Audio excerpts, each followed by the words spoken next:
Good afternoon, everyone. How are you all? Hope you are all fine. My dear children, one side I'm feeling very happy to stand in front of you all, at least through the video class we are going to connect each other. But another side I'm feeling very bad because we are facing the same situation which we already faced in the last year. In the last year, what are the critical situations we had faced? The same critical situation again, it has come back in front of us. It is challenging us that how you can face me. So it's all our duty to be maintain social distance, to be maintain safety, to be maintain cleanliness, and please take all the precaution measures which are essential for maintaining or to be a very safe one.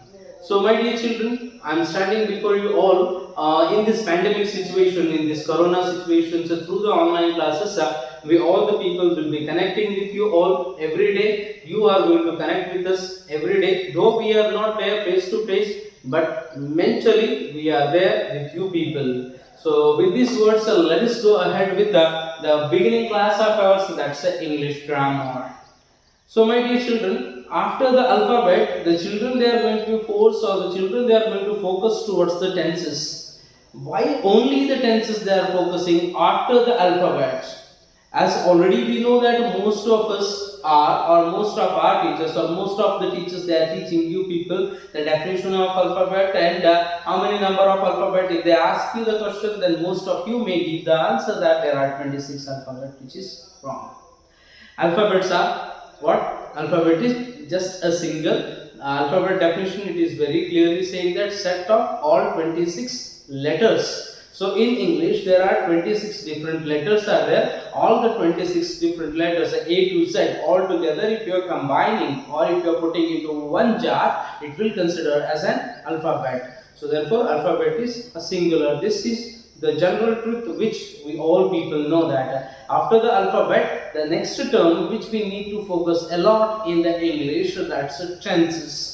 A person, one who doesn't have the sense of tense, then we can understand that he doesn't have a sense of speak or he doesn't have a sense of write, because the way what you are writing, it is expressing about what situation you are going to write, or the way what you are going to say, the way what you are going to speak out, it is expressing about the things which you are going to say in which term. So for understanding our language, for making others to be understand what we are saying in exact manner, tenses are very essential.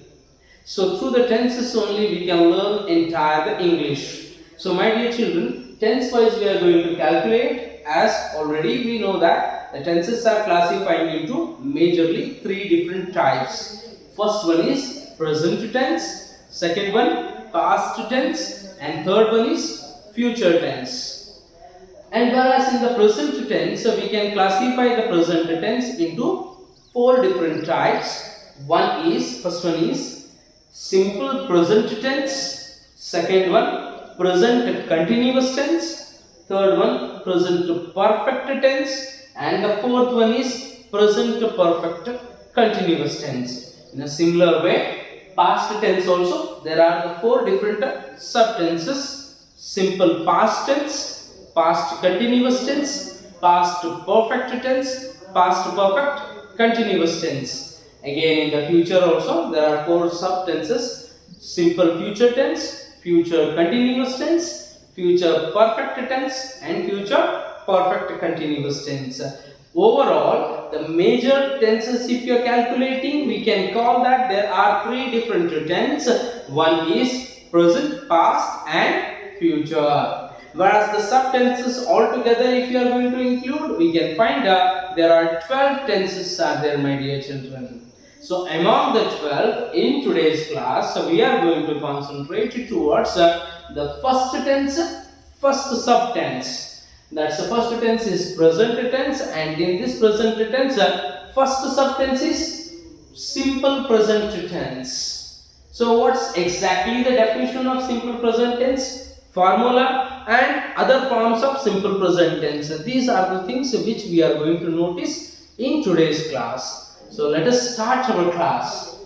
Have a glance towards the board which is written the things on this. See, simple present tense. There you can find the definition and the formula of a simple present tense. The formula is subject plus verb, form 1, V1 we can call, then object, subject plus verb plus object. So subject here, it may be a noun. Subject in the sense the noun or the things which we can call as a pronoun and all. So it is standing or it is acting as in the form of a subject. A noun or the pronouns are acting as in the form of a subject. Verb, the word which is expressing an action. The word which is expressing an action. So when we are considering about the simple present tense, these two are the most essential things. Subject plus verb, V1, that too also first form of a verb. So then again, whereas the third person, first person singular, first person, second person and third person. So like this we are going to calculate, we are going to classify the pronouns, and in this classification so we can find the first persons are I, we. I and we are considering as a first person, because you know that I am speaking. If I am the first person who speak out the word where the I is standing as in the form of a first position itself, so therefore I is considering as a first person. Always the speaker will be the first person. Then when the word comes to we in a sense, don't you think that in this we, I is also there? When I am saying that we are all, so in the we are all, I am also there or not? That if you are thinking, then definitely we can get the answer, yes, I am also there, or I is also there. So therefore, I and we, these two are considering as a first person. Always the speakers are first person, listeners are second person. So if you are talking, if I am talking to you, here I am interacting with you. So it means if the person one is interacting with another person, he is called as a first person. Then the listener will consider as a second person. So therefore, I am using oftenly word you are listening, you are sitting, you are going to be watched. So these are the words. So why I am using the you in a sense? Because you are listening to me. So in a sense, you is considering as a second person. Hope you are understanding. You, it may be the singular or it may be the plural form. We can call it as a you itself. Then again, he, she, it. These three are considering as a third person singular. Third person singular. Whereas first person and second person, they are talking about another person. One is not there in this conversation. So he is considering as a third person singular. Here the third person singulars are he, she, it. He for the masculine gender, she for feminine, then again it commonly we are using. Then lastly, they, it is also considering as a second person, because they in a sense again, they is also considering as a third person, plural it is considering, third person plural, because again this person, they are not in the conversation. We two are in the conversation, but one group of people are not in the conversation in a sense. We are using the word called they. So therefore, he, she, it, third person singular, they is considering as a third person plural. So this is what the things, and let's move back to the formula. Subject plus V1 plus, or first form of a verb, plus object plus es or s letter we need to use in against of verb, or in front of the verb we have to use where only in the third person singular comes. For example, I run fast, we run fast, you run fast, she runs fast. Here she, it and he, these three are considering as a third person singular. So therefore for the verb we have used yes letter. Hope you are understanding. Third person singular, so verb will consider or will cover up with the letter es or yes. So let's go through the definition. What exactly the definition of a simple present tense? The definition is saying it is used to describe the habits. If you want to express somebody's habit, the habituated with something, hey, he smokes a lot, yeah. This is the habit of the person. He smokes a lot. So you are using the word he smokes. In a sense, he is going to be continuing the things. When he has continued, he might be continued in the past, and the work is going on till now also, but we don't know when it is going to be get an end. So therefore, for such kind of the habituated thing, we are using simple present tense. He smokes a lot, so it means his smoking has started since last, and now also he is smoking, whereas in future also he don't have any idea when he is going to be get finished up. So there we are using simple present.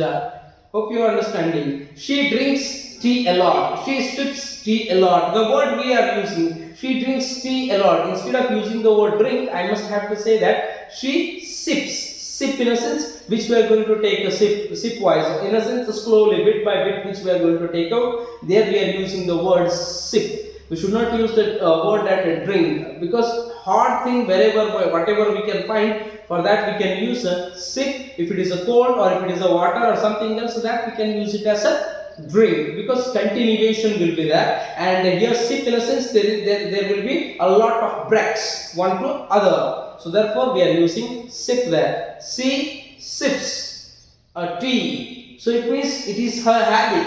She is sipping a tea a lot. And when this habit she has inculcated, no idea when she is going to get an end, no idea, but it is going to continue. It is continuing. At present also it is continuing. In the past it has started, at present it is continued, and who knows, even it may continue in the future also. In that situation we are using the word called simple present tense. Then again we come back to the point again. It is used to describe the habits, unchanging situation, the situation which remains always as it is, unchanging situation. For example, Earth rotates around the sun. Earth rotates around the sun. This is the situation which cannot be changed. Unchanging situation it is. Okay. Hope you are understanding this things. Earth rotates around the sun. It is in the simple present itself. Unchanging situation it is. So that we are using simple present tense. Then general truth. That I can call it as a universal truth. For example, the universal truth is the sun is brighter than the moon. Okay, this is the universal truth. So in that case, the sun rises in the east. So the word which comes down, so that we can call it in the simple present tense, because universal truth it is. Whatever the universal truth is, there we are using simple present tense. Then again, fixed arrangements which cannot be changed again. Hope you are understanding. Let's go through the definition one more time. It is used to describe the habits, unchanging situation, general truth, and fixed arrangements. There we are using simple present tense. He goes to temple every day. He goes to temple every day. So it means every day it is her habit. So it is his habit. So therefore he is going to be visit the temple every day. He is not at all going to be break it out. It is a truth, or it is unchanging event. So therefore we can call it as a simple present tense. Your understanding. Let's go through the examples. Certain examples are there in the positive sentence, and some examples are there in the negative sentence, and some other examples in tomorrow's class, of which we are going to concentrate. It will be in the frame questions and interrogative questions. Okay. So positive sentence wise we will go: I run fast, we run fast, you run fast, she runs fast, it runs fast, they run fast, he runs fast. You can concentrate here. He runs I have used here. Then again it runs I have used here. See, she runs, it runs, he runs. So for the verb I have used the yes letter here. Reason, as I have told you, because these three are considering as a third person singular. So therefore for the third person singular, where the verb will be there, for that we have to use S letter in the simple present tense. So therefore we have already used it. But in some situations you may find that, how about the helping verb? we got to know that you may ask the question, we come to know that there are certain helping verbs are also there in the simple present tense. Is it right or wrong? The question may come in your mind. So for your kind information, so we can use the helping verb only in certain situations. Situations like as positive to negative, if you are making, we can use the helping verb. Then again, negative to interrogative, if you are using, then helping verb. Then again, from if you want to make it as a frame questions, then we are going to use it out as a helping verb. For frame questions, negative questions, interrogative, then again question tag, we are using the helping verbs even in the simple present tense. Which are the helping verbs? How it is? Let's see that. For I, we, you and they, for first person and second person. First person I and we, second person you and they. For first person and second person we can use the helping verb do. Okay. Then again, for second person, for third person singular, we can use the helping verb does. He does, she does, it does, he, she, it does. So let's concentrate from the positive to negative sentence we'll make. I run fast. Positive sentence. Then negative, if I want to make, I have to take helping verb. So let us add helping verb here. I do not run fast. We run fast. We do not run fast. You run fast. You do not run fast. She runs fast. Then here the negative, what it will be that? Do we have to use or does? If using that she do not run fast, if I use this sentence, then absolutely I will be wrong. Then what I have to use, what the helping verb I take? Does. Why I have to take does only? Because already it is instructed for the third person singular. Yes or the es we have to add. Do, it is helping verb. And for this do, if I am using the es or else, it will become does. If I am using yes, it will become does. So as per the mandatory, as per the rule wise, simple present tense, third person singular verb or the singular helping verb can also be considered with the e letters. See, she does not run fast. He does not run fast. It does not run fast. And finally, they do not run fast. Even they is considering as a third person, but it is third person plural. So does only we can use the third person singulars, and do we can use for the first person and second person plural. First person and the second person we can use it out, and third person for the they we can use do. Hope you are understanding. Write some more examples from your own side. We shall conduct exams in the next week. Every week we shall conduct exams. And tomorrow we are going to concentrate simple present tense itself with some other manner. Okay, with these I am going to continue my class. So please, again, I am instructing you all, stay at your home itself continuously. Use sanitizer. Then again, wear a mask. Don't remove the mask. Then, if it is possible, wear the gloves also to your hand. Even if you are at your home, so please take precaution. Do not go out from the home. We will be with you all every day, and before leaving the class, don't forget to subscribe the video. Subscribe. If you are subscribing, whatever the things I upload, everything will come to you. So fine, we'll meet tomorrow. Thank you.